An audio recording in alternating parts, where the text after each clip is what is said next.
Dr Anil Patel, welcome to Auckland. Thank you very much for having us. It's been very nice. You've been here for a few days, you've come over from London. How have you found the ANZCA ASM so far? Well, it's very well organised, very professional. I was just hearing that there's about over 1,700 people here. It's about a third of the whole anaesthetic community, and maybe just it is absolutely. Now, you've just finished your presentation on the Thrive study, and it's been described as a game changer. In what way has it been a game changer? Well, I'm not sure it's a game changer, but it's a very interesting piece of work, I think. It allows us to effectively buy some time, and allows us to think while we're doing sometimes quite difficult things around laryngoscopy and airway management, and I think that's probably the key take-home message, that we've sort of stumbled across a technique that allows us to maintain oxygen saturations for quite considerable periods of time, which allows us to sort of step back, not be rushed, not be stressed, because once we start to desaturate, we do get stressed. And it just allows our brains to work in a more controlled, coordinated way. And I think although the study is obviously about preventing desaturation and clearing CO2, and a tool to be able to do that, it's actually about human factors and the ability to be able to think and not get stressed. It's actually about the brain more than anything else. You talked about we stumbled across this. Can you elaborate on that? I'm sorry, I didn't catch that. You said you stumbled across this process. How did that come about? Yeah,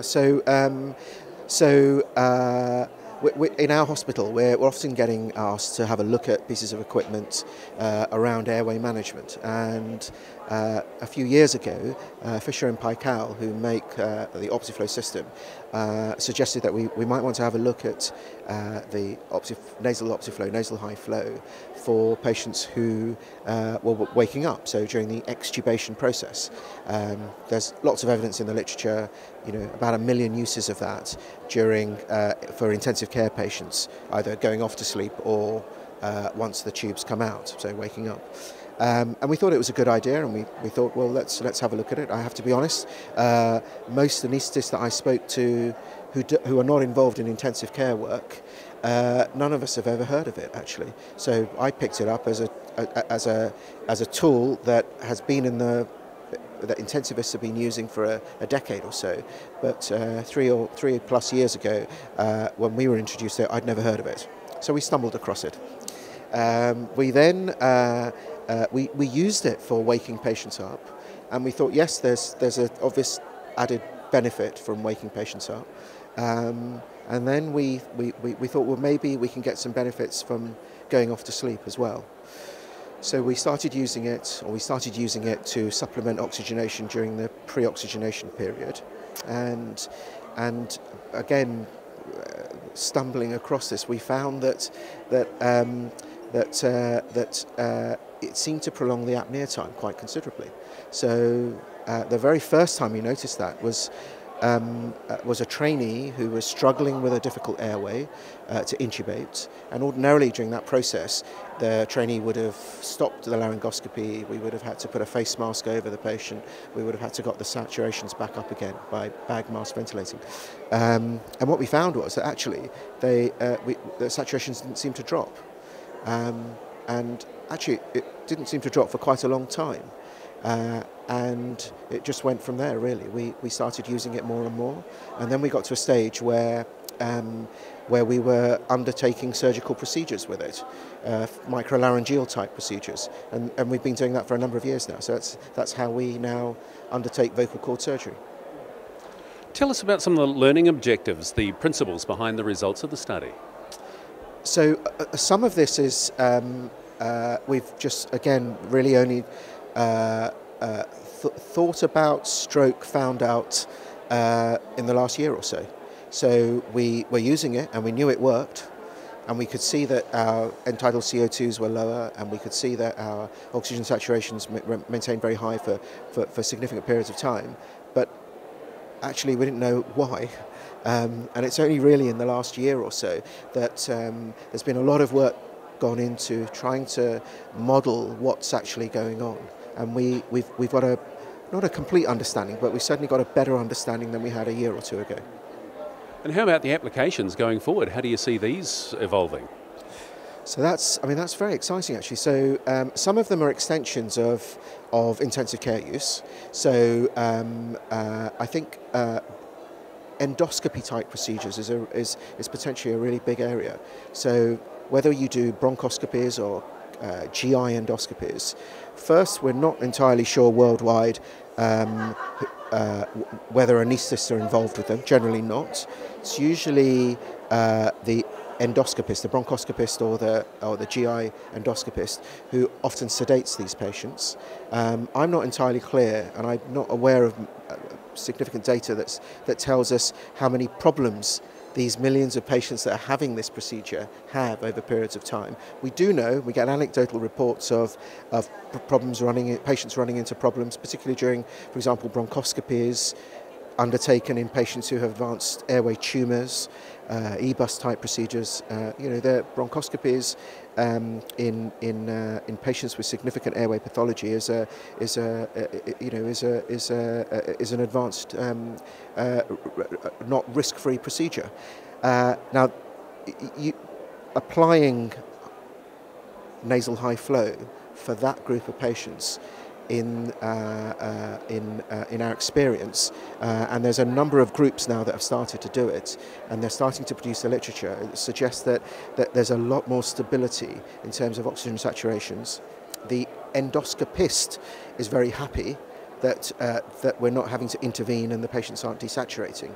So there may be some significant advantages there in that group. Then there's anesthesia groups, if I can use that term, so rapid sequence intubation patients, and there's some studies going on in that which seem to show that it extends the apnea time, and it again gives us time to do things in a more controlled manner. We're not rushed.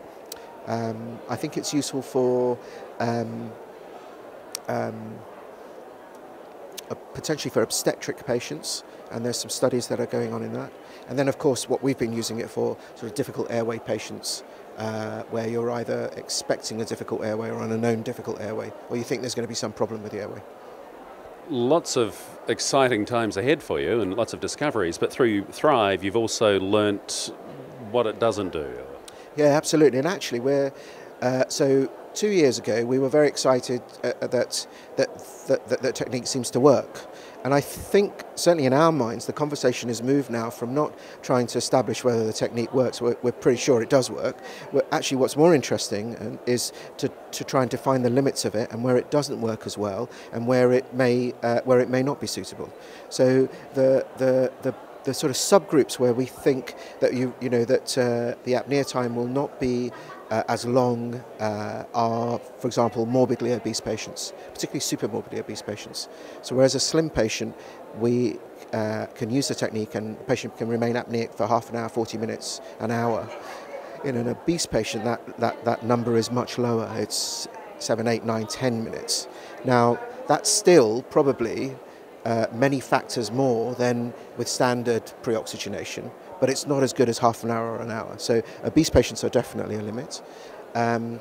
Total airway obstruction is another limit from whatever cause. So attention to detail around keeping the upper airway open is very important, and we've got to ensure that. So we need to do good jaw thrust type manoeuvres to keep the upper airway open. And then the other thing that we're realising as people start using is that sometimes people are confusing that this is a technique that can deal with a patient who has already desaturated. So this is a technique that allows us to extend the apnea time and prevent desaturation for quite considerable time. But if desaturation does happen, and sometimes it will happen, this is not a rescue tool for that desaturation. So it is not a substitute for a patient who has desaturated for whatever reason. That's not the time to put Thrive on, because it won't work. It's a holding rescue manoeuvre. And the other thing that's probably critical for all airway management is that you can't. I don't think one should approach a complex airway or a potentially difficult airway with the thought that I'll put this on and therefore I don't have to think and everything will be okay. Actually, you still have to think. You still have to plan for that difficult airway. You still have to have a plan A and a plan B and a plan C. What this will hopefully do is allow us to extend the time period and reduce some of the stresses around desaturation, and therefore you've just got a time to think and probably time to behave in a slightly better way. Nice way to finish, because you started on time was the great discovery, and our time is over as well. Thank you so much for talking to us, and I know so many people are so